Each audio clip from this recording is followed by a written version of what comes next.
The only thing worse than finally getting a chick into your bed and finishing within a minute or two would be drafting fantasy football players that end up as busts at the end of the season. Inside of today's video, we're going to be talking about 6 different players who I believe are bust-free in 2025 fantasy football. But before we could get into things, I would like to ask that if you are new to the channel and you do end up enjoying today's video, that you please make sure to hit that subscribe button down below. And while you're down there, whether you are new to the channel or not, please make sure that you leave a like on today's video. It would help me out a ton. So without further ado, let's get into 6 bust-proof players for 2025 fantasy football. We begin with the first bust-proof player. That is going to be Amon-Ra St. Brown, wide receiver of the Detroit Lions, current sleeper ADP wide receiver 4 at pick number 7. Now, Amon-Ra St. Brown, in my opinion, is one of the safest wide receivers, one of the safest players in general going inside of the first round. Amon-Ra St. Brown is in an offense that, sure, I understand they lost Ben Johnson, and some people might get nervous about that, but he is in an offense that is going to force feed the ball his way. I understand there is a whole lot of noise right now surrounding around Jameson Williams. There's a lot of people getting down on their knees and giving the Gawk Gawk 9000 special to Jameson Williams. And honestly, I like Jameson Williams. I think he's a great player, but there is no way that Jameson Williams is going to dethrone Amon-Ra St. Brown, right? Jameson Williams is not the Kingslayer, Jaime Lannister, who is going to take over from Amon-Ra St. Brown as the wide receiver 1 on this team. Him and Jared Goff have a 5G LTE connection. They are great year in and year out. I say this every single year. A lot of people love to make fun of Jared Goff, but Amon-Ra St. Brown year in and year out has an incredibly high target accuracy. Last season, he ranked 2nd in terms of target accuracy. And again, if you don't believe me about Amon-Ra St. Brown's safety, this is a guy in back-to-back seasons who has finished inside of the top 5 in terms of fantasy points per game, and in the last 3 years, he has finished inside the top 10 every single season. The only year of his career where he was not inside the top 10 in terms of PPR points per game was his rookie season. Last year in 17 games, he had 142 targets, 8.4 per game, ranking 8th at wide receiver, 115 receptions, 6.8 per game, ranking 2nd, 1,263 receiving yards, 74.3 per game, ranking 5th,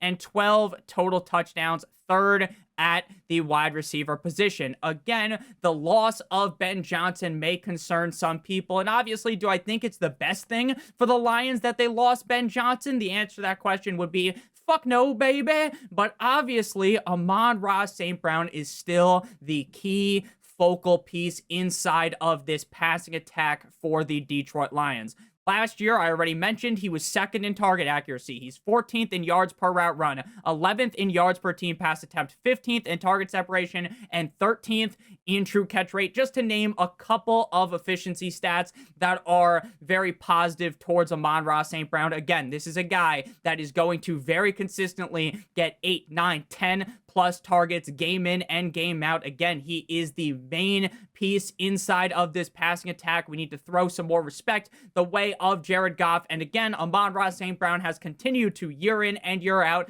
prove an ultra amount of consistency. So I believe that Amon-Ra St. Brown, unless he gets hurt, knock on wood, we don't root for injuries, is an incredibly bust-proof player inside first round of fantasy football drafts right now. And I would not project him moving outside of the first round. I think he is very clearly going to be a top 8, at minimum a top 10 pick in a majority of fantasy football drafts this year. Next up, we move to Derrick Henry, Tractor Cedo, running back of the Baltimore Ravens, current sleeper ADP running back 4 at pick number 12. Last season, he was the running back 4 in PPR and the running back 4 in terms of points per game. Now, Derrick Henry, when healthy, is basically a stone cold lock to finish inside the top 5, the top 8 at the running back position. If you look at his points per game finish over the last couple of seasons, last year he was the running back 4. In 2023, things didn't go very well in Tennessee for the Titans. He was the running back 16 in terms of points per game, but the year prior, he was the running back 4. The one prior to that, he only played in 8 games, but he was averaging 24.2 PPR points per game, all while in Tennessee catching virtually 0 passes the season prior, running back 3, running back 4 the season prior to that. Derrick Henry has an ultra amount of consistency to him because the team force feeds him the ball. Run the ball gently down the stream. They do it game in and game out on the Baltimore Ravens. Last season, in terms of run pass play percentage, we ended up seeing the Baltimore Ravens ranked second with 53.55% of the time they had the ball on offense. They ran the ball. The only team that ranked higher than them was the Philadelphia Eagles. And this isn't some fugazi one season sample size where, oh my gosh, they only did it for one season, Nick. This is crazy to assume that the Baltimore Ravens are this uber run heavy team. Back in 2023, 49.92% run play percentage. So this is a team that wants to jam the ball down the throat of the defense using the rushing attack. The only negative thing I can possibly think of when it comes to Derrick Henry, actually there's 2 things. One, he's getting a little bit old, and every single year, people love to just fade Derrick Henry. He's getting older. He can't possibly do it again. And then he does it again. He does it again. He does it again. He does it every single fucking year. It's like when people were trying to project the downfall of Tom Brady, and then Tom Brady would shove his Super Bowl rings directly up your ass, right? This is a player that just continues to year in and year out put up humongous numbers. He is in an offense that wants to run the ball at an incredibly high rate, and he is going to be in a lot of scenarios where the Ravens are up. And you know what you do when you're up in the game? You run the ball. You hand it to the guy who can put the game on ice like some nice champagne. Last season, he played in all 17 games. He had 325 carries, ranking second at running back. He was second in rushing yards with almost 2,000. He was averaging 113 rushing yards per game. Sure, again, the target numbers, the receptions, the receiving yards, they're never really going to go his way. He's a fine pass-catching running back. Not really. He's just about okay, but he has been better over the last couple of years at actually catching passes, because a couple of years ago, you throw the ball to Derrick Henry, and you would need all the chakras to align for the guy to actually catch the pass. 22 targets, 19 receptions, 193 receiving yards, and 18 total touchdowns, second at running back. In terms of efficiency, there are a lot of running backs that just get it done by getting a shit ton of touches, right? You could say Derrick Henry could actually be less efficient than he was last year and still have a huge season because he gets so many carries, but Derrick Henry is the perfect mix of the two. He gets a buttload of carries, and he also has great efficiency numbers. Second in terms of true yards per carry, third in terms of yards per touch, first in explosive rating, eighth in dominator rating, and second in game script. And that game script number aligns perfectly with what I was talking about earlier, how when you are up in games, you are able to run the ball, and they love running the rock with Derrick Henry. So I'm very confident that if you want to go with Derrick Henry at the end of the first round, or maybe even in the early second round, if he slips there in your league, you are going to be very excited to have an uber safe player on your team. Next up, we move to Trey McBride, tight end of the Arizona Cardinals, sleeper ADP, tight end number 2 at pick number 21. Last year, he was the tight end 2 in PPR and the tight end 2 in terms of PPR points per game. And Trey McBride had such an elite season while scoring 4 total touchdowns, only 2 of which were receiving touchdowns. So this guy was the tight end 2 in all of fantasy football while only scoring 4 total touchdowns. Now, I understand that Trey McBride not scoring a bunch of touchdowns, is it possible that he only scores 4 touchdowns again? Of course, but when you are seeing this much volume game in and game out, it is hard to imagine that the number can't just stay the same. It simply cannot. It would be so unlikely to see the amount of volume that this guy sees game in and game out and only score 2 receiving touchdowns. 147 targets in 16 games, almost 10 targets per game, 9.2 per game, second at tight end. 111 receiving yards, 6.9 per game. Very nice. I like. Shout out Borat, number 2 at tight end. 1,146 receiving yards, 71.6 per game, ranking second. And again, only 4 total touchdowns, 13th at tight end. If you look at this graphic that is on your screen, which is just going to be Trey McBride's weekly output, the only time he scored a receiving touchdown were the last 2 games of the season. In those games, he scored 30.3 PPR points and 19.5 PPR points. And he even had big performances, 20-plus point performances, 18-plus point performances, where he doesn't even find the end zone. So if Trey McBride just lucks into scoring a couple more times, this could easily be the tight end number 1 in fantasy football. And the reason why he is so safe is because he put up these humongous numbers without even having to fucking score touchdowns. He is going to be fed the ball game in and game out. And I believe there is no reason as to why he can't do it yet again. If you look at the receiving core, outside of Marvin Harrison Jr., who else do you believe is going to be commanding a redonkulous amount of targets? The answer is no one. Trey McBride is the best or the second best receiver on this team. And again, if you don't think, oh, the stats are just a little bit fugazi, he's actually not that good, just look at the efficiency stats. 5th in yards per route run, 2nd in yards per team pass attempt, 1st in juke rate, 9th in dominator rating, 3rd in expected points added, and 6th in fantasy points per route run. I get people love to kind of dance on the grave of Kyler Murray, hit the Irish jig like you're the Lucky Charms guy, right? And you just want to, or like one of those dudes that was in Sinners, I forgot the name of the guy. I think his real name is Jack O'Connell, but you know, hitting the fucking Irish jig. That's what people love to do on Kyler Murray's grave. They don't like Kyler Murray, and even if you think Kyler Murray is going to be kind of a dud again like last season, you think he's going to put up a similar season to last season?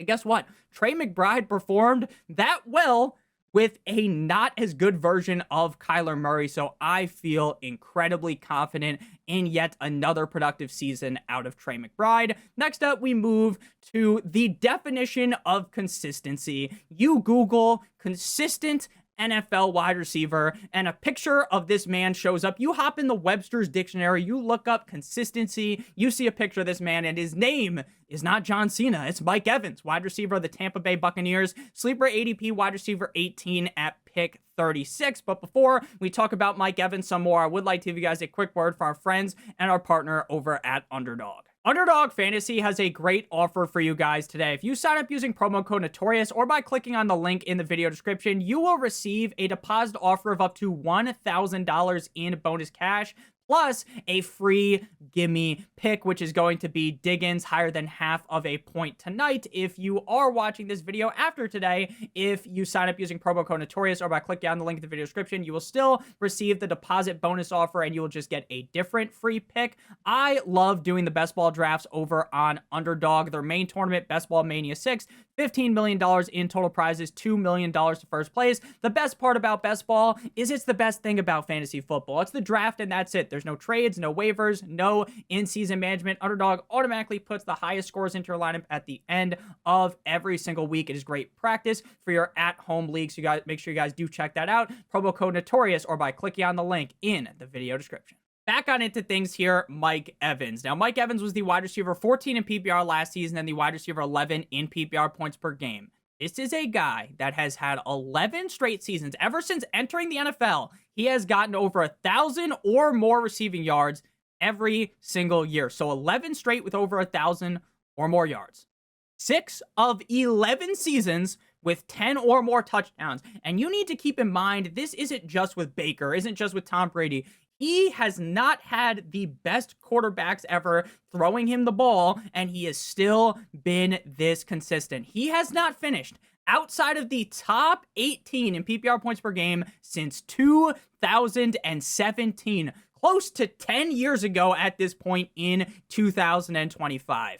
Like I said before we got into the Underdog ad, this is a guy that is as consistent as it gets year in and year out. I get they have Chris Godwin. I get they have Emeka Egbuka. I get they have Jalen McMillan. They have K-Dot, and they have these other guys that can catch passes. But Mike Evans, every single year, even when Chris Godwin is dominating 50 Shades of Grey style, we still see Mike Evans rise to the top, still able to put up these consistent numbers year in and year out. I get Nick, he's been in the NFL for 11 years at this point. This will be his 12th year in the NFL. He's getting old, this, that, and the other thing.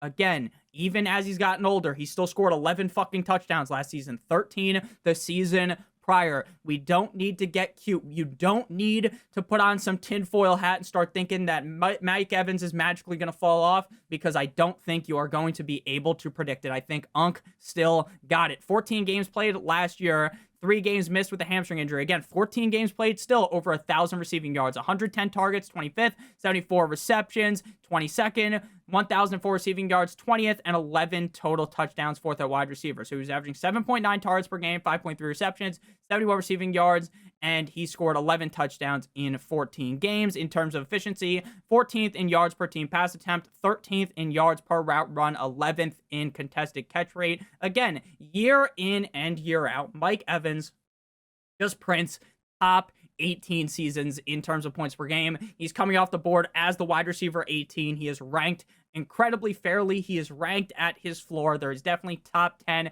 maybe even top 8 potential if you get incredibly lucky. So Mike Evans definitely deserves to be ranked where he is. And honestly, he might be a little bit underrated considering the amount of consistency he gives you year in and year out. Next up, we move to Joe Burrow, Joe Shiesty, quarterback of the Cincinnati Bengals. Sleeper ADP quarterback 5 at pick number 40, quarterback number 3 last season, and quarterback 3 in terms of points per game. Out of 5 seasons in the NFL, he has finished inside the top 10 in 3 of 5 seasons, and he's finished inside the top 5 in 2 of the last 3 seasons. And a big reason as to why Joe Burrow is so successful for fantasy football is not just because he's a great quarterback, because frankly, everyone can make that argument, right? We all know how good Joe Burrow is. Everyone was metaphorically bouncing on his schlong when he was Joe Burrows at LSU, right? With all those great quarterbacks. When he won the Heisman, everyone was slobbing on his knob like corn on the cob. We all know how great he is, right? And obviously that's why he's so good at fantasy football, but he's also so good because the defense is straight up terrible. The defense is a disaster game in and game out. It is so incredibly bad that it is almost shocking to watch. Joe Burrow has to put the team on his back. He has to put the team in his backpack. Shout out to Dora. If you look at the defense that's on your screen right now, what about this defense makes you think that they are going to be so much better than last season? The answer to that would be nothing. Again, could they be slightly better? Yes, but I don't think this is going to become a defense that magically is like a top 10 or a top 5 defense by any means. And that is going to mean that when you are down in the game, what do you have to do? You have to throw the ball. We just talked about earlier, Derrick Henry. They're up big in games, so they are able to pound the rock. They're able to drip the clock by running the ball, whereas Joe Burrow's back is up against the wall, and he has to sling that thing late in games. He threw 652 times last season, 38.4 per game, first at quarterback. He was first in passing yards with almost 5,000. 43 passing touchdowns, first at quarterback. 43 passing touchdowns at a 6.6% rate. Why is passing touchdown rate important? Because around 5% is a pretty normal number. If you're as good as Joe Burrow, could he throw for 6.6% again? I do believe so. If he was throwing like 8% or 9% or something ridiculous like that, that is basically a guarantee that that is never going to happen again. That is not going to at least happen again the next season. But I think 6.6% could be repeatable for a guy like Joe Burrow. And again, 43 passing touchdowns, only 9 interceptions. Now, Joe Burrow isn't this super crazy rushing quarterback. He has some rushing upside. He's not like Aaron Rodgers, where he has some crutches on trying to move around in the pocket right nowadays. He can run, but if he scored, more than 4 rushing touchdowns, you would be absolutely shocked, right? Last year, 42 carries for 201 yards and 2 rushing touchdowns. But again, that is still fine, right? You don't need your quarterback to necessarily run like Lamar or Jalen Hurts if they are going to throw the ball as much as Joe Burrow does. In terms of efficiency, this is just some metrics that straight up jump off the page, right? If you look at Joe Burrow's efficiency, it is fantastic. Third in true passer rating, first in QBR, first in EPA, and sixth in red zone accuracy rating. And again, you could see even more great numbers than what I just mentioned that are on your screen right now. Those are just a couple of the great efficiency metrics. He has Jamar Chase. We haven't even talked about this. He has Jamar Chase. He has T. Higgins. He has Mike Gesicki. They have other wide receivers. They have a talented running back in terms of catching passes in Chase Brown, right? This is an offense that has elite weapons. Joe Burrow is an elite quarterback, and the defense reeks to high heaven. Remember that graphic you saw on the screen?